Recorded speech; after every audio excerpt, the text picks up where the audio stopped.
Decir que Spider-Man es un héroe ingenuo es una forma cómoda de no mirarlo demasiado de cerca. La ingenuidad implica desconocimiento, falta de experiencia moral, una mirada todavía intacta frente al daño. Peter Parker, en cambio, es un personaje que aprende demasiado pronto y demasiado profundo. Su código ético no nace de la pureza sino del golpe. Desde sus primeras decisiones adultas, Spider-Man no actúa porque crea que el mundo es bueno, sino porque sabe exactamente lo contrario. Esa diferencia es crucial. La responsabilidad que lo define no es una virtud luminosa, sino una carga que se incrusta en su identidad y no se va más. No salva porque confía en el orden moral del universo, sino porque desconfía radicalmente de sí mismo cuando no lo hace. Cada acto heroico está atravesado por la sospecha de que si se permite una grieta, todo lo demás puede derrumbarse. Esa tensión constante convierte su moral en algo vivo, adaptable, incómodo. No es un conjunto de reglas rígidas, sino una negociación permanente entre culpa y control. Y esa negociación, lejos de volverlo inocente, lo obliga a convivir con decisiones ambiguas, con zonas grises que no puede borrar. Spider-Man no actúa desde la certeza, actúa desde el miedo a lo que podría llegar a ser si deja de serlo. La muerte de Carl Fierce funciona como una fisura silenciosa dentro de ese sistema moral. No porque Spider-Man lo mate, sino porque elige no intervenir. Y esa diferencia, que en apariencia parece menor, es psicológicamente devastadora. Peter no cruza la línea activa del asesinato, pero tampoco se refugia en la ilusión de la neutralidad. Observa, evalúa, decide no salvar. En ese gesto hay control, cálculo y sobre todo una aceptación incómoda de las consecuencias. Spider-Man no se engaña creyendo que la omisión lo limpia.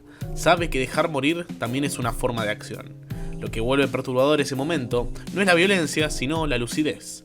Peter entiende perfectamente quién es Carl Fierce, entiende el daño que ha causado y entiende también lo que significaría intervenir una vez más para sostener un ciclo que no se rompe nunca. No hay satisfacción en esa decisión, tampoco alivio. Hay una tensión que queda abierta, una carga que se suma a todas las anteriores.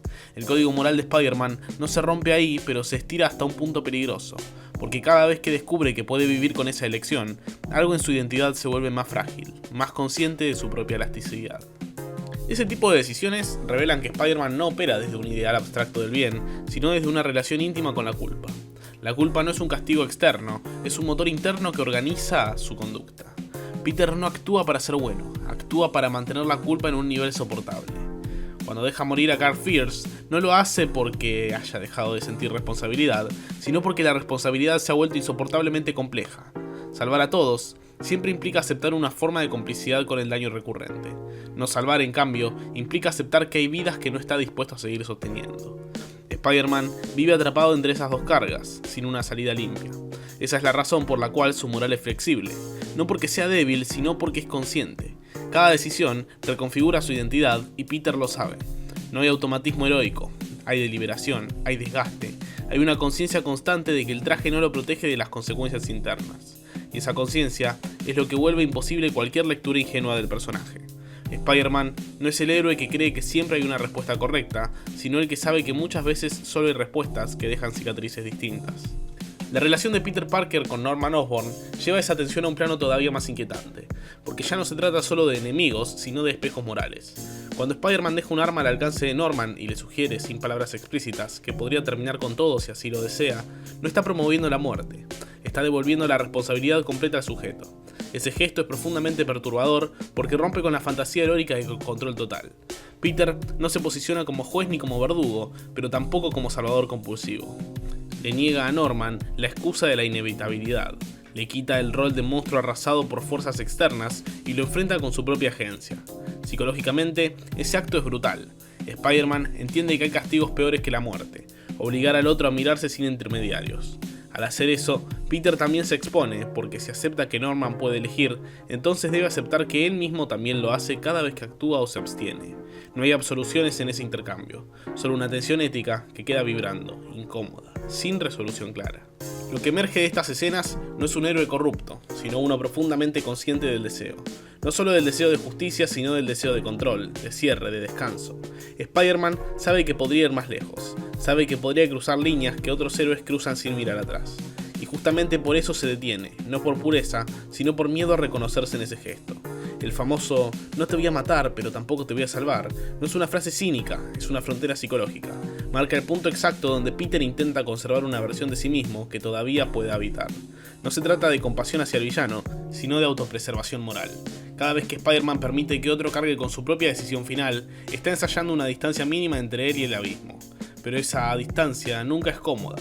Deja preguntas abiertas, deja remordimientos latentes, deja una sensación persistente de que la línea podría moverse un poco más la próxima vez.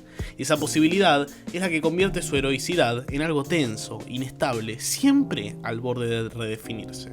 En muchos arcos clave de Amazing Spider-Man, esta flexibilidad moral aparece como un desgaste acumulativo, no como un quiebre repentino.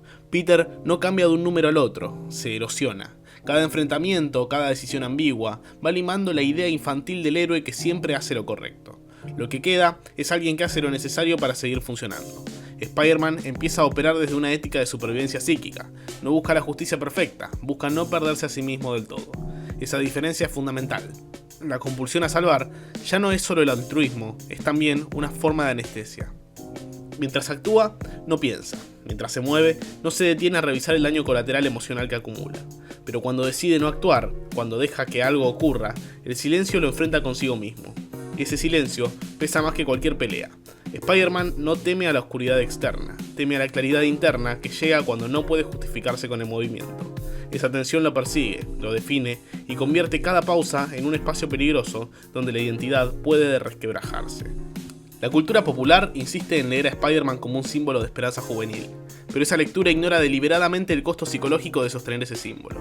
Peter Parker no es optimista, es obstinado. Continúa porque detenerse implicaría aceptar demasiado.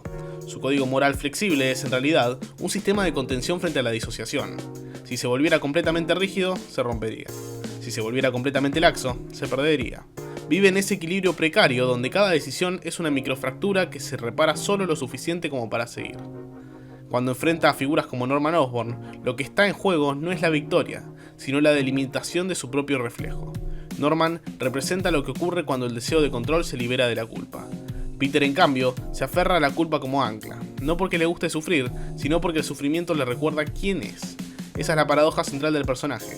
Su dolor no lo debilita, lo organiza. Pero organizarse alrededor del dolor tiene un precio que nunca termina de pagarse.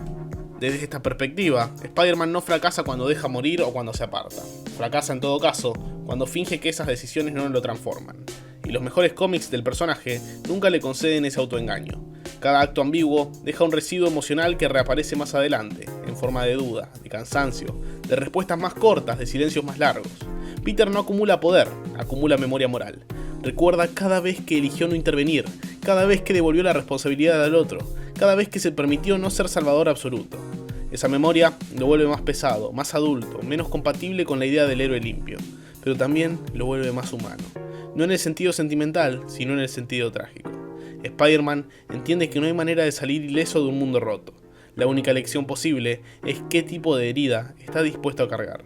Y esa elección nunca se cierra, se reabre en cada enfrentamiento, en cada tentación, en cada oportunidad de cruzar una línea un poco más. Cuando el espectador o el lector insiste en ver la ingenuidad en Spider-Man, lo que en realidad está evitando es la incomodidad de reconocer esa flexibilidad moral. Es más fácil pensar en un héroe que siempre hace lo correcto que en uno que decide qué errores puede tolerar. Peter Parker no cree que todos merezcan salvación automática. Cree en cambio que él no puede ser el único sostén de un mundo que no aprende. Esa creencia no lo vuelve cínico, lo vuelve consciente de los límites del rol heroico. Cada vez que se niega a salvar, está cuestionando la fantasía de omnipotencia que rodea al superhéroe como figura cultural. Spider-Man no quiere ser un dios moral, quiere ser alguien que todavía pueda mirarse al espejo. Esa aspiración mínima, casi modesta, es lo que vuelve tan perturbadoras sus decisiones, porque no buscan resolver el conflicto, solo hacerlo vivible. Y un conflicto vivible es aquel que se arrastra, que no se cierra, que sigue pidiendo revisiones constantes de la identidad. Al final, Spider-Man no es ingenuo porque entiende algo que muchos héroes niegan, que la moral no es un estado, sino un proceso sucio, cansador, lleno de contradicciones. Su famoso sentido de responsabilidad no es una ley grabada en piedra, es una herida que nunca cicatriza del todo. Cada decisión ambigua la roza, la reactiva, la redefine. Dejar morir a Carl Fierce, enfrentar a Norman con su propia capacidad de elegir, apartarse en momentos claves, no son desvíos del código moral de Peter Parker. son el código de funcionamiento. Un código que no promete pureza, sino vigilancia constante. Vigilancia sobre sí mismo, sobre sus deseos, sobre la tentación de simplificar. Spider-Man no se engaña creyendo que siempre estará del lado correcto de la historia. Solo intenta no cruzar un punto del que no pueda volver. Pero ese punto nunca está fijo. Se mueve, se acerca, se aleja. Y en esa inestabilidad vive el verdadero conflicto del personaje. Uno que no se resuelve con golpes ni victorias, sino que queda latiendo, esperando la próxima decisión.